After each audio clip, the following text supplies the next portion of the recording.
আজকে এমন একটা রেসিপি শেয়ার করব যার স্বাদ হবে অতুলনীয়। আমার মনে হয় কম বেশি সবাই এই খাবারটা পছন্দ করে। আমার এই রেসিপি দেখে যদি একবার রান্না করে খান তাহলে আমি গ্যারান্টি দিয়ে বলতে পারি এর স্বাদ কখনোই ভুলবেন না। তো এই যে একটা প্যানের মধ্যে হাফ কাপের একটু বেশি পেঁয়াজ কুচি নিয়েছি আর একটু বেশি করে আমি কাঁচামরিচ কুচি করে দিয়েছি। আর দিয়েছি এখানে স্বাদ মতো লবণ, দিয়েছি হাফ চা চামচ আদা আর রসুন বাটা, আর দিয়েছি হাফ চা চামচ হলুদের গুঁড়া আর হাফ চা চামচের কিছুটা কম মরিচের গুঁড়া। এবার সব কিছুকে একটু ভালো করে মেখে নিয়ে এখন এর মধ্যে আমি তেল দিয়ে দিচ্ছি।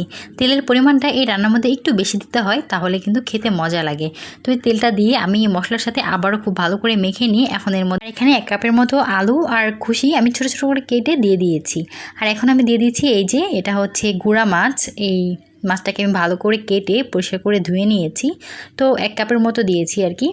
এখন এই মাছটাকেও একটু ভালো করে মেখে নিয়ে এখন এর মধ্যে আমি হাফ কাপ পরিমাণ পানি দিয়ে দিলাম। এখন ঢাকনা দিয়ে ঢেকে জাল করে নিয়েছি। এখন এর মধ্যে ধনিয়া পাতা কুচি দিয়ে দিচ্ছি আমি হাফ কাপ পরিমাণ। এই ধনিয়া পাতাটা দিলে গুঁড়া মাছের টেস্টটা অনেক গুণ বেড়ে যায়। এখন একটু নেড়ে চেড়ে মিশিয়ে নিয়ে ঢাকনা দিয়ে ঢেকে পুরোপুরি রান্না করে নিতে হবে।